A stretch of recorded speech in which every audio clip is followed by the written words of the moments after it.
In the final days of 1945, an American tank squadron discovered something strange in the deep forests of Bavaria. Metal boxes emerging from beneath the soil, containing billions of dollars worth of gold and precious stones. But this was only 1% of the treasures that Nazi Germany had hidden. Where was the rest? April 28, 1945. Berlin was burning. Soviet tanks were just kilometers away from the Reichskanzlei. Nazi leaders gathering for the last time in Hitler's bunker were about to lose not only the war, but also the billions of dollars in treasure they had stolen from Europe. But exactly how much was this treasure? Even the official figures are breathtaking. Nazi Germany had stolen a total value of $2.6 trillion between 1933 to 1945. Gold, precious stones, artworks, and most importantly, money. This figure was 3 times America's entire gross national product of that era. But here was the problem. When Berlin fell, Allied forces could only find 6% of this treasure. The remaining $2.4 trillion had vanished. The greatest treasure hunt in world history began this way. According to a report dated May 2, 1945, by Colonel Robert Stevens of the American 7th Army, Wehrmacht officers systematically destroyed treasure documents while fleeing Berlin. However, some coordinates are still circulating.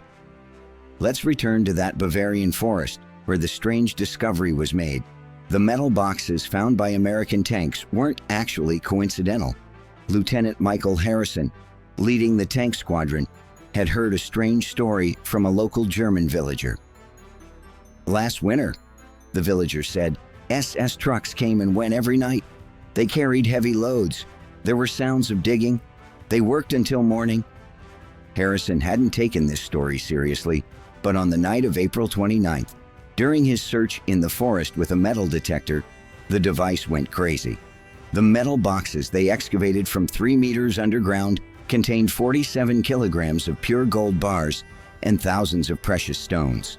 This discovered treasure was worth $230 million in today's value. But the most surprising part was a hand-drawn map found in one of the boxes. The map marked 12 different points, and next to each were numbers. Point A, 1,200 kilograms. Point B, 800 kilograms. The map Harrison found covered only one region. When documents belonging to Wehrmacht's Treasure Protection Unit were captured, the truth that emerged shocked everyone. The Nazis had buried treasures not only in Bavaria, but throughout all of Europe. In the captured diary of SS Oberfuhrer Klaus Weber, responsible for Operation Bernhard, were these lines: "By the Führer's order, the treasure distribution plan is activated. Each Gauleiter will carry out the hiding operation in his own region. The coordinates are in a safe known only to me and the Reichsführer." But where was this safe? Weber had been killed near Berlin on May 1, 1945. The safe was never found. Starting from the summer of 1945, strange events began occurring in the Alpine region. Farmers living near the Swiss border were hearing peculiar sounds at night. Metal clanking, digging sounds, and most intriguingly, German conversations. But the war was over. The Wehrmacht had disbanded. Who was doing these operations? According to classified documents of the American Intelligence Service (CIC), an underground network consisting of Nazi war criminals was active. This network was called Organisation der Spinne, the Spider Organization. Their aim wasn't to help Nazi leaders escape to South America, but to recover the hidden treasures. In 1946, CIC agent Robert Clayton wrote this report. Der Spinne members are systematically cleaning out former Nazi treasure locations. They're finding locations we couldn't find. What do these people know that we don't? The answer emerged in 1947. Former SS officer Hans Kemmler, captured near Munich, made a shocking confession during interrogation. Weber's safe, Kemmler said, was never in Berlin. It was at our secret base in the Alps. But only Weber knew the coordinates. When he died, we also started searching for the lost treasures. According to Kemmler, Wehrmacht's secret treasure operation was much more complex. There were 2 maps for each treasure location. One was the main map, the other the verification map. Without both, finding the treasure was impossible. The main maps stayed with Weber, Kemmler said, but the verification maps were distributed to different officers. Unless you find these men and combine the maps, you can't reach the treasures. This information spurred American treasure hunters into action. Between 1947 and 1951, a secret program called Operation Gold Wand was launched. Target: find former Nazi officers and obtain map fragments. The program was quite successful. A map fragment obtained from former Gauleiter Heinrich Müller, found in Austria in 1948, led to the discovery of 340 kilograms of gold near Salzburg. Another map fragment captured in 1949 yielded 180,000 Swiss francs from a secret cave near the Swiss border. The serial numbers of this money matched treasure stolen from France in 1943. But the biggest discovery occurred in 1950. Former SS Standartenführer Werner Koch was captured in Spain while trying to escape to Argentina. In the leather bag found on him were coordinates of exactly 47 different treasure locations. The searches conducted based on these coordinates yielded incredible values. A total of 2.8 tons of gold from 12 locations in Bavaria, 450 kilograms of silver from secret caves in Austria, 12 chests of precious stones from forested areas near the Czechoslovak border. Most surprisingly, codes for secret accounts opened in Swiss banks under Nazi names.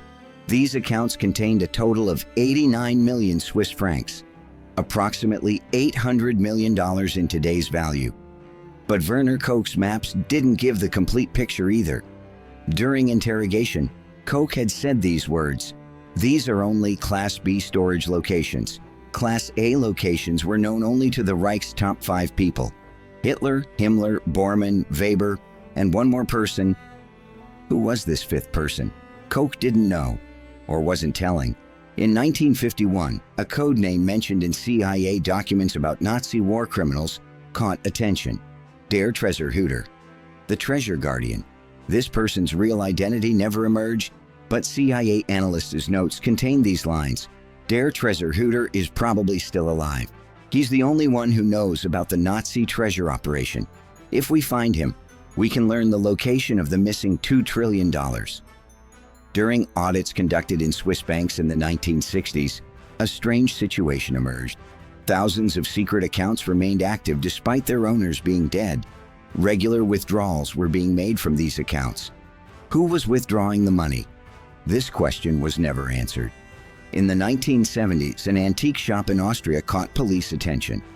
The precious stones and gold objects sold in the shop matched the list of stolen artifacts from World War II. When the shop owner was questioned, he said, "These pieces are from my father."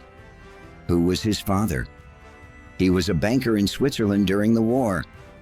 This incident showed that the Nazi treasure network was still active even in the 1970s. In 2019, a surprising discovery was made in Poland. During construction work near Wrocław, metal chests from the Nazi era emerged from underground. There was no gold in the chests, but the documents found inside showed that the Nazi treasure operation was much larger than thought.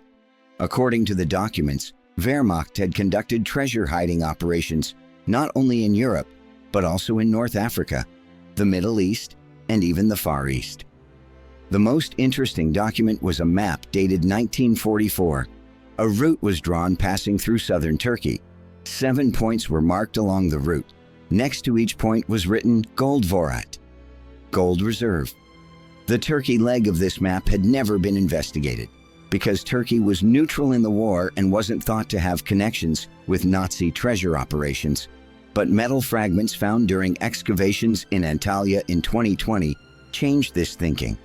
The metal fragments bore the Nazi eagle emblem and the date 1943. Experts think this finding might be connected to Nazi Germany's gold smuggling operations in the Middle East. So does the $2 trillion treasure that's still missing today really exist? Most experts say yes. The reason is simple. There's still a massive gap between the amount of treasure found and the total value Nazi Germany stole. This gap can't just be lost. In a CIA document released in 2021, these lines appeared: "We still have many unknowns regarding the Nazi treasure operation. Der Tresor-Hüter's identity, coordinates of Class A storage locations, and the secret account network in Switzerland remain unsolved." Today, Nazi treasure hunting has verged with technology. Searches using satellite imagery, ground radar, and metal detectors continue. In 2023, a treasure hunting group operating in southern Germany is analyzing old Nazi documents using artificial intelligence. Their goal: to find Der Tresor-Hüter's identity. According to group leader Dr. Andreas Hoffmann, Wehrmacht's treasure operation was much more systematic and larger. "We just need to crack the right codes. Wehrmacht's secret vault is still missing. The $2.4 trillion treasure is still out there somewhere. Maybe in a cave in the Alps, maybe in the depths of Switzerland, maybe in a place we'd never think of." What if it were you? Would you find it worth searching for this treasure? History's greatest mystery still hasn't been solved. And who knows, maybe the answer is very close to us. But remember, this isn't just a story. These treasures are real, and whoever finds this money will become the richest person in the world. The last question to be asked is this: is Der Tresor-Hüter still alive? And if so, where?